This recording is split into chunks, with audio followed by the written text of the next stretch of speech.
விஜய் இல்லைனா எங்களுக்கெல்லாம் சீட்டே வேண்டாமா, போட்டியிடவும் முடியாதா, அதிமுக தலைவர்கள் எல்லாம் போர்க்கொடியாம். வாங்க வீடியோவை முயற்கலாம். அதாவது தமிழ்நாடு சட்டமன்ற தேர்தல் விஜயின் தமிழக வெற்றி கழகத்துடன் அதாவது கூட்டணி அமைக்கப்படாவிட்டாலும் பல அதிமுகவின் தலைவர்கள் எல்லாம் போட்டியிட தங்குவதாக தகவல் தெரிகிறதா.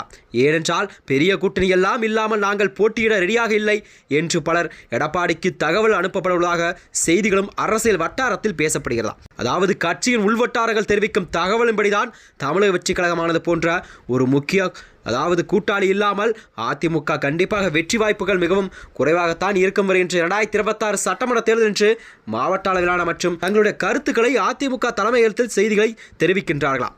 விஜயின் அரசியல் வந்திருப்பது மாநில அரசியல் களத்தையே மாற்றிவிட்டதாக இருந்த தலைவர்கள் எல்லாம் உணர்கிறார்களாம். குறிப்பாக சொல்லப்போனால் இளைஞர் மற்றும் நகர்ப்புற வாக்காளர் மத்தியில் அவரது செல்வாக்கு என்பது பல தொகுதியில் கண்டிப்பாக ஒரு பெரிய தாக்கத்தை எல்லாம் ஏற்படுத்தும் நிலையில் தான் பார்க்கப்படுகிறதா. தமிழக வெற்றி கழகத்துடன் கூட்டணி அமைக்காத பட்சத்தில் தான் அதிமுக பல முக்கிய தொகுதிகளில் கண்டிப்பாக அவரது வாக்கு சதவீதம் என்பது கண்டிப்பாக இழக்க நேரிடும். திமுக கூட்டணியை அதிமுக கூட்டணியை எதிர்த்து போட்டியிடுவது என்பது கடினம் என்றும் அஞ்சப்படுகிறதா.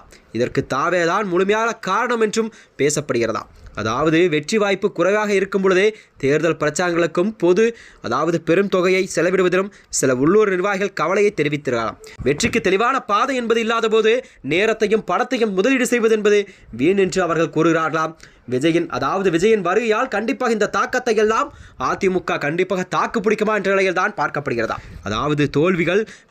தேர்தலில் தோல்வியடைந்தது உள்ளூர் செல்வாக்கையும் அரசியல் பிம்பத்தையும் தான் பலவீனப்படுத்தும் என்று அவர்கள் நம்புகிறார்கள். ஏனென்றால் விஜய் வாக்கு என்பது பிரிப்பதால் சில அதிமுக 3ஆம் இடத்தை கூட செல்ல நேரிடும். அதிமுகவின் கூட்டணி திட்டங்கள் குறித்து ஒரு தெளிவில்லாத நிலையில்தான் இந்த உணர்வு அதிகரித்து வருவதாக கட்சி வட்டாரங்கள் தெரிவிக்கிறதா. இந்த நிலையில்தான் எடப்பாடி கே பழனிசாமி உள்ளிட்ட மூத்த தலைவர்கள் எல்லாம் தேர்தல் உத்தியை இறுதி செய்வதற்கு முன் தமிழக வெற்றி கழகத்துடன் மீண்டும் தனது பேச்சுவார்த்தை நடத்த வேண்டும் என்று பல அடிமட்ட தொண்டர்கள் எல்லாம் இப்போதே நம்புகிறார்களாம். இந்த கூட்டணி அமைந்தால் மட்டுமே தமிழகத்தில் கண்டிப்பாக அதிமுக பாஜக பிளஸ் தாவேகா என்பது கூட்டணி என்பது தமிழகத்தில் கண்டிப்பாக வெற்றி பெற்று ஆட்சி அமைக்கும் நிலையில் தான் நம்ம தொண்டர்களிடமே ஒரு பெரிய எதிர்பார்ப்புகள் எல்லாம் இருந்து வருகிறதா.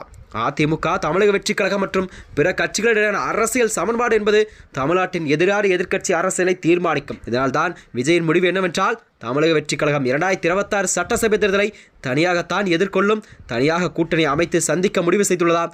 இந்த முடிவு தேர்தல் நேரத்தில் கண்டிப்பாக மாறலாம். தேர்தலுக்கு இன்னும் 6 மாதம் இருக்கும் வகையில் அதற்கான மாற்றங்கள் எல்லாம் கண்டிப்பாக நிலக்கூடியதாக பார்க்கப்படுகிறது. ஏனென்றால் விஜயின் பொதுக்குழு தீர்மானங்கள் என்ன சொல்வதென்றால் விஜயின் கட்சி மற்றும் அவர்களுடைய தொண்டர்கள் எல்லாம் விஜய் தான் முதல்வர் வேட்பாளர் என்று கூறி வந்த நிலையில்தான் இந்த செய்திகள் கண்டிப்பாக அதிமுக பாஜகவுடன் கண்டிப்பாக தாவேகா கூட்டணி அமைக்காது என்ற நிலையில் தான் பார்க்கப்படுகிறது.